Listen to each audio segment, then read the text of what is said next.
In today's lesson, toda kuita numbers, but toda focus more on whole numbers. So let us look at the objectives of our lesson. The objectives of this unit, they are: number one, by the end of this unit, you should be able to, number one, read sign numbers in words and numerals. So tinofanira kugona kunyora manamba both in numerals and also in words. Number two, write numbers in words and numerals.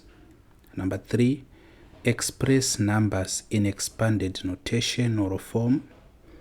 Number four, count in ascending and descending order. Number five, arrange numbers in order of magnitude.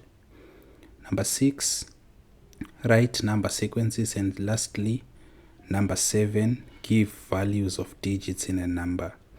Saka we are going to learn more as we go and make sure that we satisfy all these objectives. The first thing we are going to do is that flashback.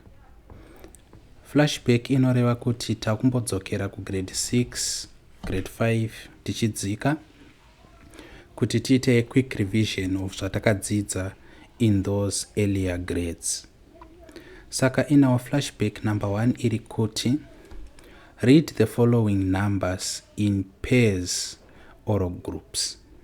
So I would encourage for this question, look for a friend or your peers and try to read these numbers in pairs or in groups. Saka pa A number yatinayo ndi 112, pa B 309, pa C 532, pa D 900, pa E 1344, pa F 2570, pa G 8932, pa H 5400, pa I 16839, pa J 23578, pa K 66312, pa L 98163, pa M 312,600, pa N 998,637, pa O 755,333, pa P 843,226.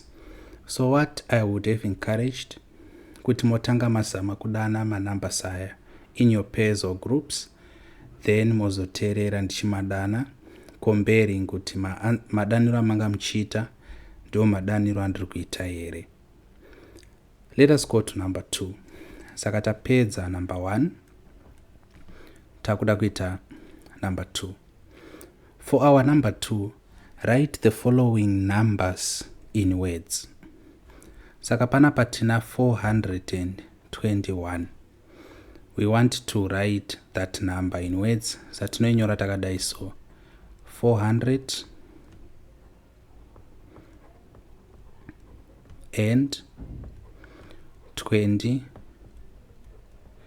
tuanze kusaka hyphen twatati 1 ndo manyorero atinoita. Saka madaniro atinoita ndo manyorero atinoita, kureva kuti kana usingagoni kudana zvakanaka, chances high kuti haugoni zvakare kunyora zvakanaka. Saka taita A, ngatichitai B. B yakanzi 1790, 1790. Tinoinyora sei 1000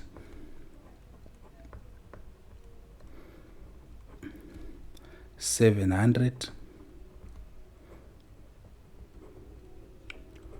and 90 semadaniro atinoita ndo manyorero atinoita. Be careful also pama spellings kuti muri kuspela manumbers zvakanaka. Let us go to C. C is 16,382. saka 16,382 tinoinyora sei 16,380-2. So ndomanyorero atinoita. Let us go to D. Saka D number yacho imbori chi? PaD tina 563,900. Saka 563,900. Tinoinyora sei? Tinonyora 563,900 saves. Sapa munoti kure zvishoma makudzidziswa kushandisa koma. Manyorero atinoita manhamba pane panoiswa makoma, asi hatisi kuzviita pari zvino nokuti tinoda kungokudzidzisai chekutanga kuziva kuti nhamba inodanwa sei, ndozvinobatsira kuti muzive kuti nhamba inonyorwa sei. Then secondly, kuziva maspellings emawords anorepresenta manumbers. So kana tadaisawo madzangu tapedza number 2. Let us go to number 3. Write the following numbers in numerals. So panapa tapiwa numbers in words, takuda kumanyora in numerals. So we are not going to copy the numbers in words, we are just going to write them down in numerals. So ngativerenge yekutanga 48,102. Saka panapa zvanzi 48,102 ndomanyorero atinoita. Being careful kuisa 0 e as a placeholder pana 102. Tikaenda pa B kwanzi 900,423. 900,423. Saka tinoinyora sei?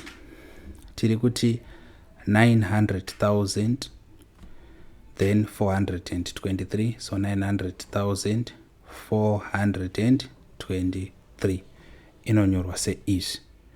Maverengero ataita ndo manyorero atinoita. Tikaenda pa C 85,014. 85,014 nonyorwa seizvi. Samuri kunyatsokucherechedza pari kuenda placeholder 0 and pakakosha ipapo. Then pa D 236,119. 236,119 seizvi ndo manyorero atinenge tichiita. So tapedza flashback, tarivhaisa zvatakaita kugrade 6 nekugrade 5 tichidzika. Ngatichionei zvatinofanirwa kuita kana tava kugrade 7.